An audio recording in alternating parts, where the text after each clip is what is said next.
Hi friends, Basha's கிச்சனில் இன்றைக்கி நம்ம 10லேருந்து 12 பேர் தாராளமாக சாப்பிடக்கூடிய சிக்கன் தம் பிரியாணி ரெசிபி வடித்து சோறு வச்சு எப்படி செய்யுது அப்படின்றது பார்க்க போகிறோம். அதாவது நார்மலாக பாஸ்மதி அரிசி பார்த்திங்கன்னா நம்ம ஊற வச்சு தண்ணி அளந்து ஊற்றி அந்த மாதிரி தான் டேக்ஷால நம்ம நிறைய வீடியோ நம்ம சேனலில் பார்த்துருக்கோம். ஆனால் இந்த வீடியோவில் நம்மளோட பாஸ்மதி அரிசியை தனியாக வடித்து எடுத்துட்டு அதுக்கப்புறமா ஒரு சிக்கன் தம் பிரியாணி ரெசிபி வீட்டில் எப்படி செய்யுது அப்படின்றத பற்றி தான் இந்த வீடியோவில் கூட ஷேர் பண்ணியிருக்கேன். வாங்க பார்க்கலாம்.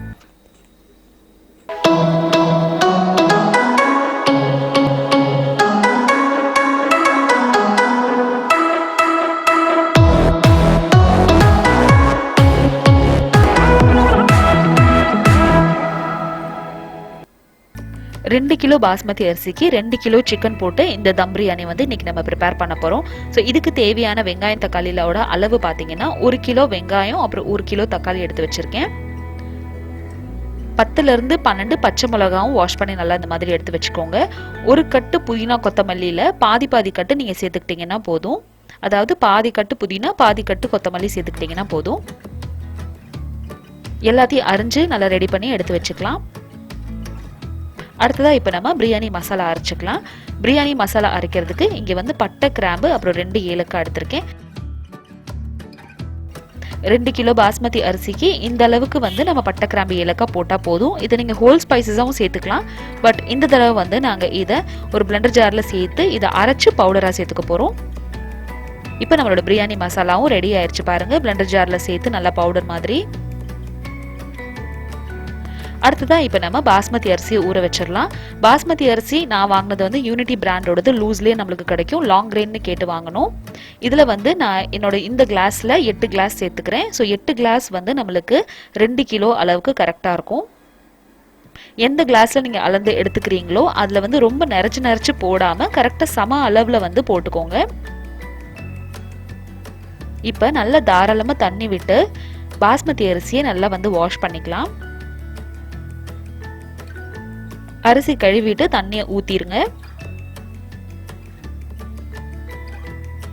இப்போ நம்ம இந்த பிரியாணி எல்லாமே செய்யறதுக்கு முன்னாடியே அரிசியை இப்போ நம்ம ஊற வச்சிடறோம். அப்போ கிட்டத்தட்ட பார்த்தீங்கன்னா டேக்ஷா ஏற்றுறதுக்கு முன்னாடியே நீங்கள் பாஸ்மதி அரிசி இந்த மாதிரி ஊற வச்சிடணும்.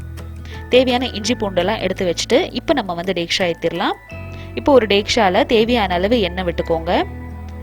அரைச்சி எடுத்து வச்சிருக்க பிரியாணி மசாலாவை நான் இங்கே சேர்த்துடுறேன். எண்ணெயோட அளவு 1/2 லிட்டருக்கு ஒரு 100 ml கம்மியாக சேர்த்துக்கோங்க. நீளமாக நறுக்கி எடுத்து வச்சுக்க வெங்காயத்தை சேர்த்துட்டு நல்லா வதக்கிக்கோங்க. இப்போ இன்னொரு பர்னரில் நம்ம சாப்பாடு வடிக்கிறதுக்கு தேவையான அளவுக்கு தண்ணி இன்னொரு டேக்ஷாவில் ஏற்றிட்டு அதை நம்ம மூடி வச்சிடலாம். தண்ணி கொதிக்கட்டும். அப்போக்குள்ளே நம்மளுக்கு இங்கே வெங்காயம் வெந்துருச்சு. இப்போ எடுத்து வச்சிருக்க பச்சை மிளகா அப்புறம் தேவையான இஞ்சி பூண்டு பேஸ்ட் சேர்த்துக்கலாம். இஞ்சி பூண்டு பேஸ்ட்டை பொறுத்த வரைக்கும் பார்த்தீங்கன்னா இங்கே நான் 6 டேபிள் ஸ்பூன் அளவுக்கு போட்டிருக்கேன். இஞ்சி பூண்டு பேஸ்ட் போட்டுட்டு ஒரு 2 நிமிஷம் வதக்குனதுக்கு அப்புறமா நறுக்கி எடுத்து வச்சிருக்க தக்காளி சேர்த்துட்டு அதையும் நல்லா வதக்கிக்கோங்க.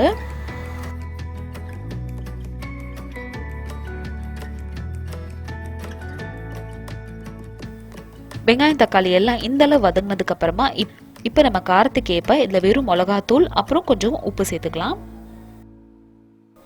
அடுத்ததாக கழுவி வாஷ் பண்ணி வச்சிருக்கிற சிக்கன் பீசஸை சேர்த்துருங்க. சிக்கன் நல்லா மஞ்சள் அப்புறம் உப்பு போட்டு நல்லா சானிடைஸ் பண்ணிவிட்டு அதுக்கப்புறமா தான் இதில் நாங்கள் சேர்த்துக்கிட்டோம். அதனால உங்களுக்கு சிக்கனோட கலர் கொஞ்சம் எல்லோயிஷாக இருக்கும். இப்போ எல்லாத்தையும் நல்லா கலந்து விட்டுட்டு அடுத்ததாக எடுத்து வச்சிருக்கிற கொத்தமல்லி புதினா சேர்த்துருங்க.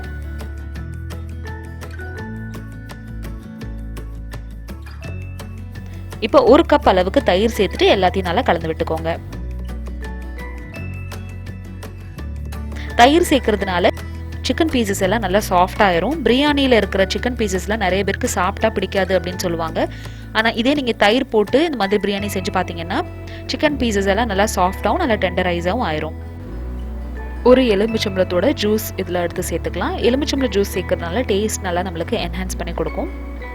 அடுத்ததாக கொஞ்சமாக ஃபுட் கலரை தண்ணியில் கரைச்சி இந்த மாதிரி சேர்த்துக்கிறேன். உங்களுக்கு ஃபுட் கலர் சேர்த்துக்கிறது பிடிக்கல அப்படின்னா நீங்கள் சேர்த்துக்க வேண்டாம், இது ஆப்ஷனல் தான். இப்போ எல்லாத்தையும் நல்லா மிக்ஸ் பண்ணிவிட்டு சிக்கன் வேகிறதுக்கு வெயிட் பண்ணலாம். சிக்கன் வெந்துட்டு இருக்க டைமில் பார்த்தீங்கன்னா நம்மளுக்கு சாப்பாடுக்கு வச்சுருந்த தண்ணி வந்து நல்லா கொதிக்க ஆரம்பிச்சிருச்சு. இந்த ஸ்டேஜில் இதில் கொஞ்சமாக பட்டை கிராம்பு மட்டும் நான் சேர்த்துக்கிறேன். தண்ணி இந்த அளவு கொதிச்சதுக்கு அப்புறமா நம்ம ஊற வச்சிருந்த பாஸ்மதி அரிசியை தண்ணி இல்லாமல் இந்த மாதிரி சேர்த்துக்கோங்க. இப்போ வந்து இந்த அரிசி நம்ம வடிச்சு தான் எடுக்க போகிறோம் அப்படின்றதுனால நம்ம டேக்ஷால வைக்கிற தண்ணி வந்து எந்த அளவு வைக்கணும் அப்படின்றதுலாம் எதுவுமே கிடையாது. நம்ம யூஸ்வலாக வந்து சாப்பாடு வடிக்கிறதுக்கு எவ்வளோ தண்ணி விடுவோமோ அந்த அளவுக்கு நீங்கள் தண்ணி விட்டிங்கன்னா போதும். எக்ஸ்ட்ரா இருந்தால் கூட பிரச்சனை இல்லை. இப்போ இதை மூடி வச்சு வேகிறதுக்கு வெயிட் பண்ணலாம். பாஸ்மதி அரிசி கரெக்டாக பார்த்தீங்கன்னா ஒரு 5-7 நிமிஷத்தில் நல்லாவே வெந்துடும். இது வந்துட்டு இருக்க டைம்லேயே சைட் பை சைடு நீங்கள் வந்து நம்ம பக்கத்தில் இருக்கிற பர்னரில் வெந்துட்டு இருக்க சிக்கன் பீசஸையும் நல்லா வந்து கிளறி விட்டுக்கிட்டே இருங்க. கரெக்டாக ஒரு 7 நிமிஷத்துக்கு அப்புறம் பார்த்தீங்கன்னா நம்மளோட அரிசி வந்து வெந்து இந்த மாதிரி ஆயிரும். ஒரு 80% வரைக்கும் நம்மளுக்கு அரிசி வெந்துருச்சுன்னா போதும். இப்போ இதை நம்ம அரிசி வடிக்கிற பாத்திரத்தில் இந்த மாதிரி எடுத்து ஊற்றிடலாம். சாப்பாடு நிறையா இருக்குது அப்படின்றதுனால இது மொத்தமாக வந்து அந்த பாத்திரத்தில் நம்ம சேர்க்க முடியாது. அதனால கொஞ்சம் கொஞ்சமாக எடுத்து இந்த மாதிரி வடிச்சிட்டு நம்ம வந்து சிக்கன் கிரேவி நம்மளுக்கு ப்ரிப்பேர் ஆகிட்டு இருக்கு இல்லையா, அந்த டேக்ஷால அடுத்ததாக இதை நம்ம இப்போ சேர்த்துற போகிறோம். ஸோ இப்படி தான் வந்து நம்ம பாஸ்மதி அரிசியை தனியாக வடிச்சிட்டு அதுக்கப்புறமா தம்க்கு வந்து சேர்க்கணும். பாஸ்மதி அரிசி பிரியாணிக்கோ இல்லை ஃப்ரைட் ரைஸ்க்கோ எந்த பதத்தில் வேக வைக்கணும் அப்படின்ற வீடியோ உங்களுக்கு வேணும்னா கீழே டிஸ்கிரிப்ஷன் பாக்ஸில் லிங்க் பார்த்து தெரிஞ்சுக்கலாம். இந்த அரிசியை பொறுத்த வரைக்கும் நமக்கு வந்து இது 80% தான் வெந்திருக்கு. அடுத்ததாக இது வந்து தம்மில் வச்சதுக்கு அப்புறமா தான் ஃபுல்லாக 100% வரைக்கும் நல்லா வெந்து சாஃப்ட் ஆகும். இதே மாதிரி எல்லா சாப்பாடையும் சேர்த்துட்டு ஒரு மத்து வச்சு எல்லாத்தையும் நல்லா இந்த மாதிரி கிளறி விட்டுக்கோங்க. இந்த ஸ்டேஜில் நம்மளுக்கு அரிசி வந்து உடையாது, ஏன்னா இன்னும் கொஞ்சம் இது வேகணும் அப்படின்றதுனால. சாப்பாடு நல்லா வெந்ததுக்கு அப்புறமா கிளறி விட்டிங்கன்னா தான் நம்மளுக்கு வந்து அரிசி வந்து உடஞ்சிரும். அதனால இந்த ஸ்டேஜில் நீங்கள் தாராளமாக அதை கிளறி விடலாம். சாப்பாடு வேக வைக்கும் போது கொஞ்சமாக வந்து உப்பு போட்டே வேக வச்சுக்கோங்க. அடியில இருந்து நல்லா எல்லாத்தையும் இந்த மாதிரி கிளறி விட்டுட்டு இப்போ வந்து இதை நம்ம தம் வைக்க போகிறோம். இது தம் வைக்கிறதுக்கு முன்னாடி நம்ம என்ன பண்ணோம் அப்படின்னு பார்த்தீங்கன்னா, நம்ம வந்து சாப்பாடு வடிச்ச தண்ணி இருக்கும் இல்லையா, அந்த தண்ணி 2 கிளாஸ் அளவுக்கு இந்த மாதிரி சைடில் ஊற்றி விட்டுருங்க. அப்போ தான் நம்மளுக்கு அடியில் இருக்கிற சாப்பாடு அடி பிடிக்காமல் இருக்கும். அதே மாதிரி சாப்பாடும் நல்லா வந்து நம்மளுக்கு சாஃப்டாக வெந்திருக்கும். ஒரு 2 கிளாஸ் அளவுக்கு இதில் வந்து தண்ணி விட்டுட்டு இதை இப்போ நம்ம மூடி வச்சிடலாம். கீழே ஒரு தவா வச்சுட்டு ஃப்ளேமை ஃபுல் பண்ணி வச்சுட்டு நம்மளோட பிரியாணி டேக்ஷாவை தவா மேலே ஏற்றிருங்க. அதுக்கு மேலே இதோட ஸ்டீம் வெளியே போகாமல் இருக்கிறதுக்கு ஒரு டேக்ஷா நிறைய நல்லா தண்ணி நிறச்சி அதை இந்த மாதிரி மேலே வச்சுருங்க. ஒரு 5 நிமிஷத்துக்கு அப்புறம் பார்த்தீங்கன்னா நம்மளுக்கு தவால இருந்து நல்லா புகை வர ஆரம்பிச்சிடும். அதே மாதிரி இந்த டேக்ஷாக்குள்ளே இருந்தும் பாருங்கள் நம்மளுக்கு புகை வந்து வெளியே வருது. இது இந்த வீடியோவில் உங்களுக்கு தெரியுதான்னு தெரியல. இந்த மாதிரி புகை வந்த உடனே வந்து நம்மளுக்கு தவா சூடாயிருச்சு நல்லா அப்படின்னு அர்த்தம். ஸோ இந்த ஸ்டேஜில் வந்து நம்ம ஃப்ளேமை லோ பண்ணிடணும்.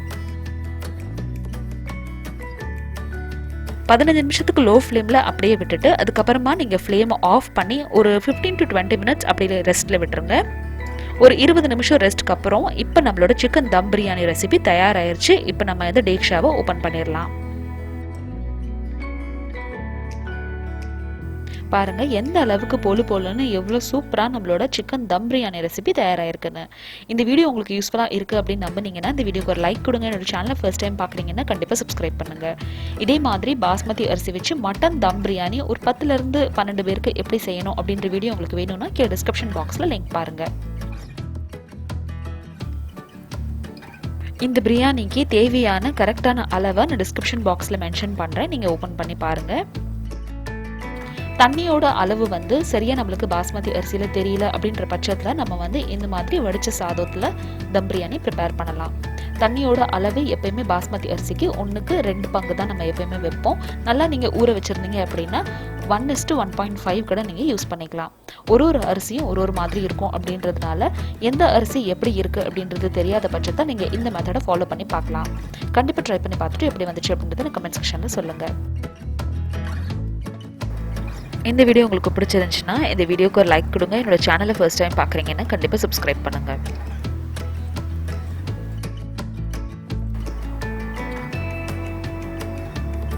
இந்த சிக்கன் பிரியாணி ரெசிபியில் உங்களுக்கு ஏதாச்சும் டவுட் இருந்துச்சு அப்படின்னா நான் கீழே கமெண்ட் செக்ஷனில் கண்டிப்பாக கேளுங்க. இன்னொரு இன்ட்ரெஸ்டிங்கான வீடியோவில் அடுத்து உங்களை வந்து சந்திக்கிறேன். தேங்க்யூ ஸோ மச் ஃபார் வாட்சிங். பாய்.